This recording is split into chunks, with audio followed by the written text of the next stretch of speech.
पिछले करीब 100 साल में सूरत ने ऐसी खौफनाक बाढ़ नहीं देखी जो 16 सितंबर के दिन तापी नदी में आई थी। सभी ओर हाहाकार था। शहर के कुछ मोहल्लों को छोड़कर सब जगह 5 फीट से लेकर 15 फीट तक पानी था।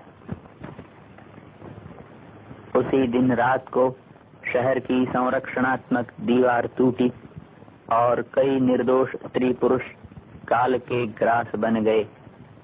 उसी बाढ़ग्रस्त सूरत की वेदना की धड़कनें हम यहाँ प्रस्तुत कर रहे हैं। गला डूब पानी में प्राणों की बाजी लगाकर हमारे तस्वीरकार ने उसे यहाँ पेश किया है। 16મી સપ્ટેમ્બર ને બુધવારનો એ 11મો દિવસ સુરત પર અભૂતપૂર્વ આફત ઉતારનારો હતો. તાપી નદી ચારે કાંઠે ઉભરાઈ હતી અને એના પૂર સુરતની શેરીઓમાં અને માર્ગો ઉપર ધસમસતા વહી રહ્યા હતા. આ છે દિલ્હી ગેટ કે જ્યાં લાલ દરવાજા, ઉના પાણીની સડક અને સ્ટેશન તેમજ કુડસયાર્ડના ધસમસતા પાણી ગલે મંડી વિસ્તારમાં જઈ રહ્યા છે. દિલ્હી ગેટની પોલીસ ચોકી પણ પાણીમાં ડૂબેલી દેખાય છે. આ સ્ટેશન વિસ્તાર તેમજ કુડસયાર્ડ આખું પાણીમાં ગરકાવ થઈ ગયેલું છે. પાણીનો ફોર્સ તો જુઓ કેટલો ભયંકર છે.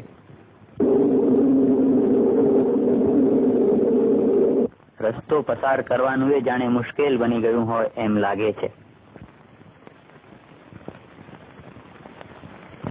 હવે ચૌટા પુલ નીચેનો વિસ્તાર જોઈએ, જ્યાં દુકાનોના ઓટલા સુધી પાણી આવ્યા છે અને પુલ પરથી લોકો ચૌટામાં ભરાયેલા પાણી ક્યાં સુધી પહોંચે છે એ આતુરતાપૂર્વક જોઈ રહ્યા છે. હવે આપણે ધીમે ધીમે આગળ વધીએ. આ છે ચોક બજાર, જ્યાં નગીનચંદ હોલની પાછલી દિવાલ તૂટતા ચોક બજારમાં ધસમસતા પાણી, સામેથી આવતી પોલીસની વાયરલેસ જીપ, સામે કિલ્લાની પાસેનો એસટી ડેપો અને હોપ બ્રિજ.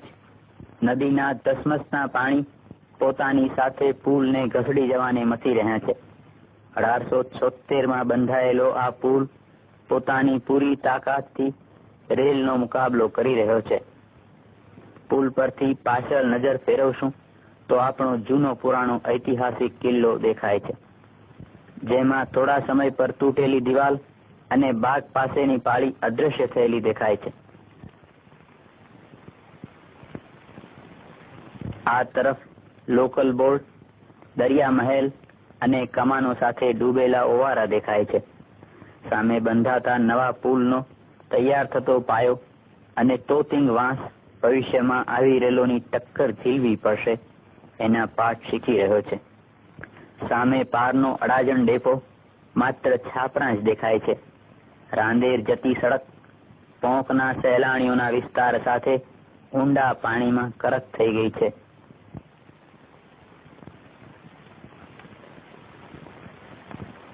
હવે આપણે પાછા ફરીએ, ધીરે ધીરે આગળ વધીએ. જરા નજર તો નાખીએ કે કિલ્લાની કેવી દશા થઈ છે, એનો પાછળનો દરવાજો કેમ છે. આ છે કિલ્લાના દરવાજાનો પાછલો ભાગ કે જેનો પોણો ભાગ પાણીમાં ડૂબેલો છે. નદીના પાણીમાં તણાતી ભેંસ જોઈ શકાય છે. કિલ્લાના આગળને દરવાજે પાણી, સિવિલ હોસ્પિટલમાં પાણી,